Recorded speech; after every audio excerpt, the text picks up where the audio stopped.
کس نے سوچا ہوگا کہ بازنطینی قلعوں میں پلنے بڑھنے والی شہزادی نہ صرف سلطنت عثمانیہ کے سلطان کی بیوی ہوں گی بلکہ ایک عظیم سلطان یعنی سلطان مراد کو بھی جنم دیں گی۔ یوں تو تاریخ میں بہت سے عظیم سلطانوں اور ان کی بہادر خواتین کا ذکر ہے، اور اگر بات ہو رہی ہو سلطنت عثمانیہ کے سلطانوں کی تو صدیاں گزرنے کے بعد آج بھی سبھی کردار آڈینس کے دلوں میں زندہ ہیں۔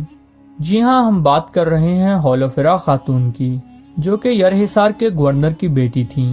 ہم نیلوفر خاتون کو اورحان غازی کی پہلی بیوی اور سلطان مراد کی والدہ کے طور پر جانتے ہی ہیں۔ نیلوفر خاتون کا اصل نام ہولوفرا تھا، جبکہ مسلمان ہونے کے بعد ان کا نام چینج کر کے نیلوفر رکھ دیا گیا تھا۔ یہ وہ پہلی بازنطینی خاتون تھیں جو کہ عثمانی فیملی کا حصہ بنی۔ ہولوفرا کی والدہ ان کے بچپن میں ہی انتقال کر گئی تھیں، جبکہ ہولوفرا ابھی 11-12 سال کی ہی تھیں کہ ان کے والد اس کی شادی سیاسی فائدے کے لیے بلجیک کے گورنر کے ساتھ کرنا چاہتے تھے۔ جب وہ پہلی دفعہ شادی کے ڈر سے بھاگی تھی تو ان کی ملاقات اورحان بے سے ہوئی تھی، جب اورحان بے شکار پر نکلے ہوئے تھے۔ اورحان بے اسے کئی قبیلے لے آئے تھے، تاہم پھر بعد میں ہولوفرا کو واپس بھیجنا پڑا۔ یہی وہ ٹائم تھا جب اورحان اور ہولوفرا ایک دوسرے کی محبت میں مبتلا ہو گئے۔ تاہم جب ہولوفرا کو اس کی خالہ کے پاس بھیج دیا گیا تو کافی عرصہ تک ہولوفرا اور اورحان ایک دوسرے کو دیکھ بھی نہیں سکے تھے، لیکن دوبارہ جب ہولوفرا اور بلجیک کے گورنر کی شادی منعقد کی گئی تو عثمان بے اور اورحان نے ہولوفرا کو وہاں سے اغوا کر لیا تھا، اور یوں عثمان بے نے اسے ینی شہر لا کر اورحان اور ہولوفرا کی شادی کروا دی۔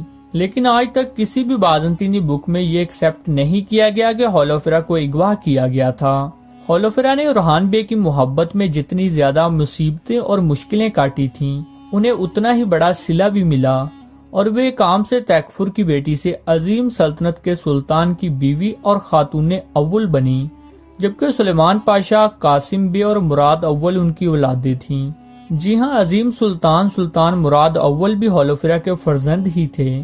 نیلوفر خاتون نے اپنی زندگی میں بہت سے فلاحی کاموں میں حصہ لیا، بہت سی مسجدیں اور درگاہیں بنوائی تھیں، جبکہ انہوں نے بہت ہی سادہ زندگی گزاری۔ 1362 میں جب اورحان بے کی وفات ہوئی تو نیلوفر خاتون اس وقت والدہ سلطانہ تھیں، جبکہ مراد اول اس وقت سلطان بن گئے تھے۔ نیلوفر خاتون کا انتقال اورحان بے سے 1 سال بعد 100 سال کی عمر میں ہوا تھا، جبکہ انہیں برسا میں اورحان بے کے قریب ہی دفن کیا گیا۔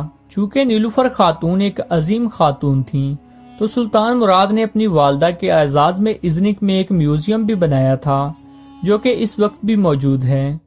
ویورز، ہولوفرا خاتون کے بارے آپ کا کوئی کویسچن ہے تو کامنٹ باکس میں پوچھ سکتے ہیں۔ ساتھ ہی ساتھ ہمیں یہ بھی بتائیں کہ آپ یہ ویڈیو کس کنٹری سے دیکھ رہے ہیں۔